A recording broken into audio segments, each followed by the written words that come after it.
Hello दोस्तों, आज मैं बात करने जा रहा हूँ क्षेत्र कॉमिक्स के बारे में। ये कोबी और भेड़िया की बहुत ही मज़ेदार कॉमिक है और ये भी मेरे पास 120 रुपीज़ 130 रुपीज़ की रीप्रिंट है। और इसकी स्टोरी कॉन्सेप्ट ऐसा है कि ऑफ कोर्स कि जब भी कोबी भेड़िया की कॉमिक स्टार्ट होती है तो कुछ नियमों को लेके कभी कभार कोई किसी पे हमला, मतलब जो ऐसा होता ही है हर कॉमिक्स में कि एक इंट्रोडक्शन देते हैं स्टोरी को लेके। तो इसमें भी ऐसा ही है कि कुछ बंजारे होते हैं और जो बंजारों का जो सरदार होता है, जो ये होता है जिसका नाम होता है कलिम्पो। ये इसका मतलब ख़ास मकसद है जंगल में आने का कि जैसे जंगली जानवरों का शिकार करके उनके कुछ विशेष अंग को चुरा के शहर में मुंह मांगे दाम पे बेच देना।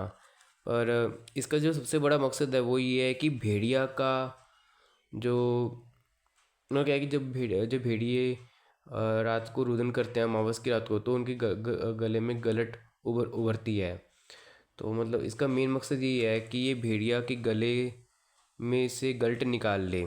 एक्चुअली क्या है कि जो सरदार कलिंपा होता है उसने पुराने भेड़िया के बारे में सुना होता है, उसको ये नहीं पता कि कोबी और भेड़िया अलग अलग है। मतलब क्या है कि वो जो इंसानी वाला भेड़िया उसको तो भेड़िया समझता ही नहीं है, वो कोबी को ही भेड़िया समझता है और बुरी तरह से उसके पीछे पड़ जाता है। और जो अपना ओरिजिनल भेड़िया होता है, मतलब ये भी किसी मोमेंट पे इसे टकरा जाता है। तो क्या होता है कि जो कलिम्पो होता है वो इसको किसी चीज़ से मतलब किसी चीज़ में ट्रैप कर जाता है, लेकिन भेड़िया बाद में एस्केप भी कर जाता है।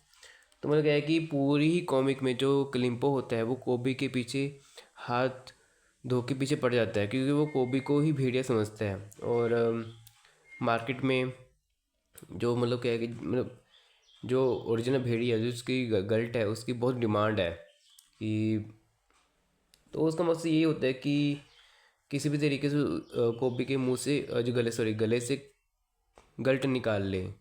जिस और इसके पास कुछ ऐसे चमत्कारी बीज होते हैं कलिम्पो के पास कि जैसे किसी अगर फेंकेगा तो खुजली होने लगेगी, या फिर कैक्टस के पौधों के बीच में जकड़ा जाएगा जैसे भेड़िया के साथ हुआ था। मतलब इसी वजह से कोबी कलिम्पो से इधर उधर डर के भागता है ताकि उसको दोबारा से किस प्रॉब्लम का सामना ना करना पड़े। लेकिन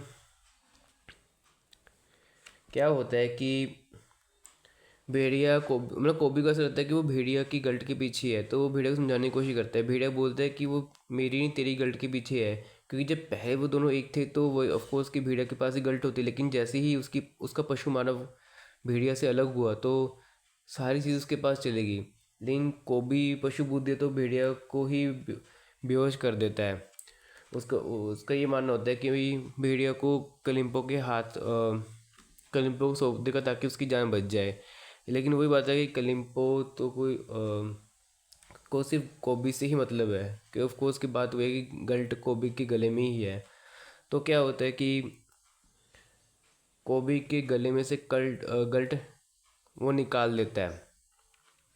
अब वो क्या होता है कि गल्ट तो निकाल ली कोबी के गले से, अब उसकी जान पे बन आती है। तो मतलब ये है कि अगर गल्ट सही टाइम पे उसके गले में वापस ना डाली गई तो कोबी मारा जाएगा। अब यही देखना है कि